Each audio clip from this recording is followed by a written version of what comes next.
cities are not meant for old people. अब मुझे यहाँ नहीं रहना चाहिए, I should go somewhere else, जहाँ गाँव हो, ये है वो, लेकिन नहीं जा सकते। बच्चे यहाँ पर हैं, पोते बेटे सब कुछ यहीं पर है, और जो सुविधाएं यहाँ हैं, 1 मिनट में एम्बुलेंस आ जाती है, 1 मिनट में फोन। तो आप शारीरिक तौर पर नहीं जा सकते, लेकिन आप मन से पहुँच जाते हैं गाँव में। हाँ, उस परिवेश में, मन गाँव में, अपनी कविता के जरिए। कविता के जरिए। सर, कवि से बिजनेसमैन बन जाना और बिजनेसमैन से कवि हो जाना कैसे किया?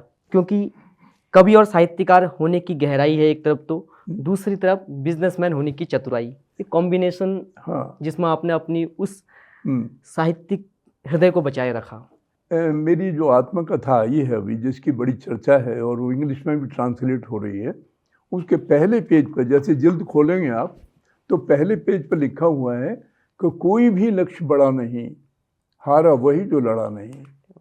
ये पहले 2 शब्द वहीं लिखे हुए हैं जी। उसके बाद किताब शुरू होती है। तो जहाँ तक, पहले मैं साहित्य में तो बहुत बाद में आया हूँ ना, मैं 2005 में आया हूँ। जब तक तो सब सेट कर दिया था बिल्कुल, बेटे फील्ड में आ गए थे, उन्होंने संभाल लिया था। फिर मैंने सोचा कि जो सत्ता है, किसी भी समय हो, अन्याय तो हमेशा मौजूद रहता है, और उसके प्रति हम कैसे आवाज़ उठाएं, तो मैंने अखबार निकाला। सर, किसने प्रेरित किया आपको साहित्य से? मतलब किसने जुड़ाव किया, कैसे प्रेरित हुए कि आप लिखने के, मुझे लिखना है, अपने भावों को अब शब्दों में उतारना है? असल में क्या है कि ये जो प्रकृति है, जो ब्रह्मांड है जी, इसमें बहुत कुछ भरा हुआ है। बिल्कुल। आप अगर गहराई से देखेंगे तो वहाँ से कविता भी निकलती है, गीत भी निकलता है, संवेदनाएं भी निकलती हैं, मनुष्यता भी निकलती है।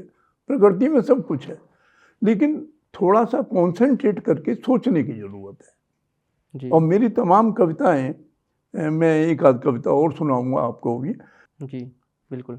कविता कहीं से बना नहीं सकते आप। और उसके लिए क्या है कि मैं, जैसे कई बार क्या होता है, मैं 4 बजे वॉशरूम के लिए गया तो मुझे 2 लाइनें याद आ गई। मैं अपनी स्टडी में गया और वहाँ मैं 2 लाइन लिख करके आ गया, सो गया। फिर उसमें मेरा दिमाग काम करता है 4 दिन 6 दिन, फिर वो गीत बनता है या कविता बनता है। सर, आप अपने बचपन के परिवेश के बारे में कुछ बताइए, और इसके साथ ही आप जो बचपन में, जब आपके ज़माने में जो पढ़ाई थी, आप पहाड़े बहुत से सुनाते हैं, थोड़ा सा अगर उसको सुना दीजिए। उस इतना सब कुछ कहाँ से मिला आपको? मैंने बहुत रिसर्च किया है और मेरे पे सवाल काफ़ी है, लेकिन समय की सीमा है अपनी एक, लेकिन वो पहाड़ा जरूर सुनना चाहूँगा मैं। ऐसा था कि आपका तो खैर जन्म भी नहीं है, और आपके फादर की क्या एज है मुझे मालूम नहीं। 1947 जब भारत का टुकड़े हुए 2, पाकिस्तान और हिंदुस्तान, उस समय मेरी उम्र 10 साल, 10.5 साल की थी। पहाड़ी की ये बात है कि यहाँ जब वो हो गया, दंगे हो गए, तो हमारे पिताजी भी रेलवे में थे। उन्होंने कहा बेटा गांव चले जाओ।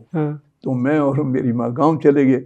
यहाँ हम तीसरी में पढ़ते थे, वहाँ पंडित जी बोले भाई वहाँ की तीसरी और हमारी तीसरी में तो बहुत फर्क है। अच्छा, अब तो हम तुम्हें तीसरी में लेंगे। तो तीसरी में ले लिया, लेकिन मैंने देखा कि पंडित जी डंडी उससे मारते हैं। ये तो मैंने, मेरे ग्रैंडफादर मौजूद थे, मैंने कहा मैं नहीं जाऊँगा पढ़ने। तो उन्होंने बैंत उठाया कि पढ़ने नहीं जाएगा, और बस हम डर के मारे बस्ता वस्ता लेके चले गए।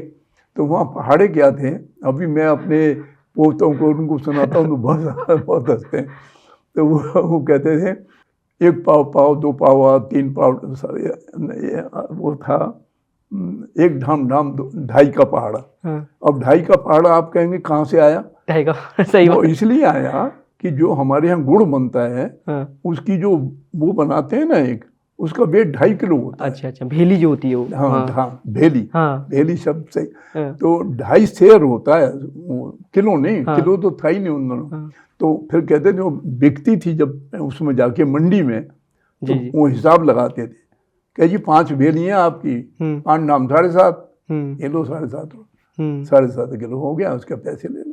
अच्छा, उस जमाने की पढ़ाई मतलब बहुत अलग तरह की थी। 1 ढाम ढाम, 2 ढाम 5, 3 ढाम 7.5, 4 ढाम 10, 5 ढाम 12.5, 6 ढाम 15। और आज के ज़माने में ढाम को कोई समझेगा ही नहीं। अच्छा सर, जो नए, फिर एक और बात बता दूं, आज के कोई विद्यार्थी नहीं मिलेंगे आपको, 3.5 का पहाड़ा होता था। अच्छा, 3.5 का पहाड़ा, तो उसको औंटा कहते हैं। 1 औंटा औंटा, 2 औंटा ढोंचा, पता नहीं है क्या क्या था। सब आपने सब याद किया।